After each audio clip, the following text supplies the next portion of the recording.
এখন সবচাইতে বিশ্বে সুন্দরের তালিকায় যাদের নাম আছে, এই মহিলার দিকে একটু আল্লাহর নাম নিয়ে তাকাবে।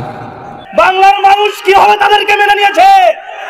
তারা স্টেজে দাঁড়িয়ে মহান রব্বুল আলামিনকে অপমান করে। তারা হচ্ছে ওই শয়তান, তারা হচ্ছে ওই ইবলিস। এই স্টেজে দাঁড়িয়ে জেনাকারীর কথা বলে। এখন সবচাইতে বিশ্বে সুন্দরের তালিকায় যাদের নাম আছে, এক নম্বরে যে মহিলার নাম পাওয়া যাচ্ছে, ইন্টারনেট ঘাঁটবেন, এক নম্বরে বিশ্ব সুন্দরী দুনিয়া না, 257টা রাষ্ট্রের ভেতরে চেহারার এই কাটিংটা সবচাইতে সুন্দর যার। ওই সমস্ত কাজ কারবার যারা করে, মানুষের চেহারা মাপ জব করিয়ে যারা এগুলো উপস্থাপন করে, তাদের বর্ণনা। রাশমিকা মান্দানা নাম শুনেছেন? এই মহিলার দিকে একটু আল্লাহর নাম নিয়ে তাকাবে, দেখেন তো কি সুন্দর করে আল্লাহ তারে বানিয়েছে। কিন্তু এখন যারা তাফসীর করার নামে স্টেজে দাঁড়াচ্ছে, তারা শুধু মিথ্যা তাফসীরের মাঝেই ক্ষান্ত হয়নি, তারা এই স্টেজে দাঁড়িয়ে জেনাকারীর কথা বলে। বাংলার মানুষ কিভাবে তাদেরকে মেনে নিয়েছে?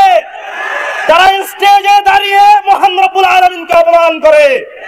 বাংলার তাওহীদি জনতার ঈমানকে নিয়ে তারা ছিনিমিনি খেলে। তাদেরকে কারা স্টেজে উঠিয়েছে?